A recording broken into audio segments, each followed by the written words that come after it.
Every year, the Mariners get lots of letters asking for help, but one in particular recently stood out. To whom it may concern, my name is Cassandra Reese, and I am currently a senior at Mabton Junior High School. You could easily blow past the eastern Washington farm town of Mabton and miss it entirely. Our population is that of 87% free and reduced lunch. And with that, we have about 22% of our students are classified as migrant, which means they move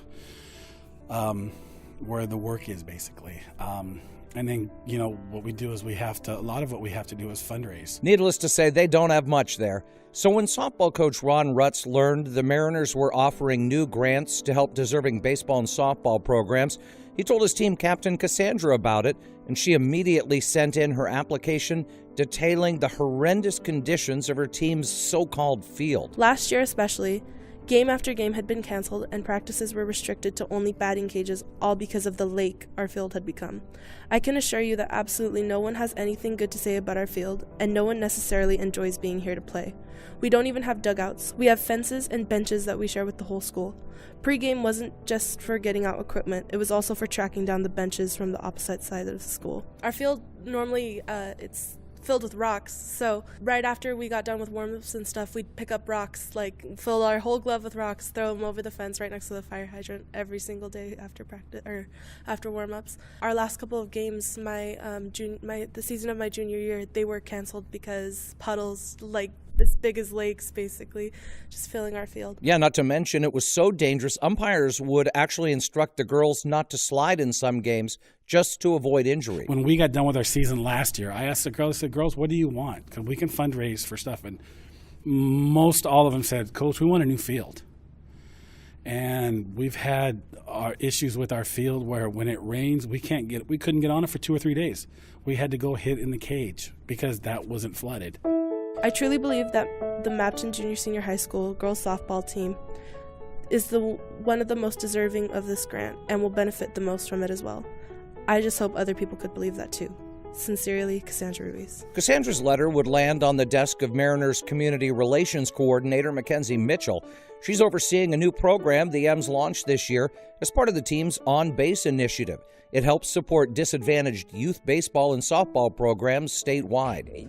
Reading all of the letters was encouraging, but also heartbreaking to an extent, because you realize the struggles that so many communities in our state face, and we have such a diverse range of communities, not only geographically but socioeconomically, lots of different backgrounds. So we had applicants from inner city schools, from rural communities, from logging communities on the Canadian border. But Cassandra's letter in particular really hit home. It's not just going to practice. It's, can I go to practice because, I have to babysit my little brother because both my parents work, 2 jobs.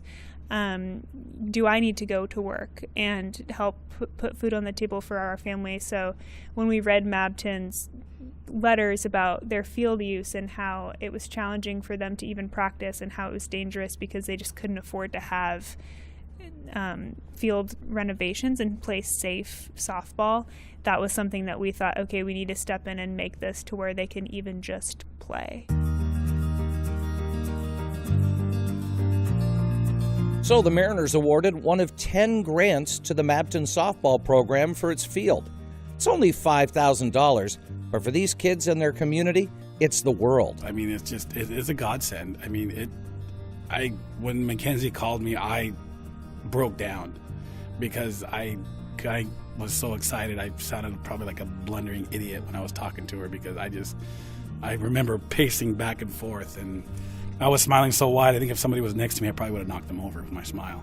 That's how excited, everything was. And for these kids, who, not an easy life with all of the other challenges and all that. How important is, just sports in general and softball and community, and then actually just getting a few, this is not like, oh my God, here's $1 million, but just even that little difference, how much of a difference does that make?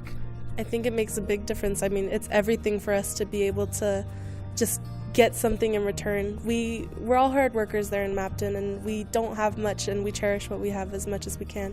And it's things like this, even if it doesn't seem like that much to other schools, it means the world to us. That's why they call it Mariners Care. We genuinely do care about our communities because we see these folks on a day-to-day basis. It's nothing of a marketing tactic to us. In fact, there's a lot of the things we do we intentionally try to do behind the scenes, because we know that where the impact happens isn't in front of a camera. It's not, in front of a screen. It's the one-on-one contact with these folks, and it's getting to hear these stories and learning more about just the humanity that we all share.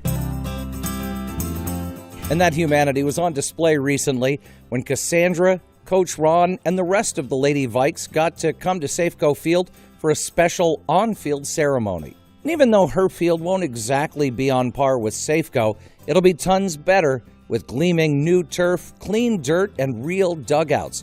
And while Cassandra has graduated now and won't get to actually play on it in a real game, for the rest of her life, she'll know she played a huge part in making it a reality. We're all very close in Mabton, small town. We know everybody, and I know that these girls deserve everything. Like, I want to give my team the world, if I could. Rest assured, Cassandra, you most certainly did. For the Mariners Magazine, I'm Josh Kearns reporting.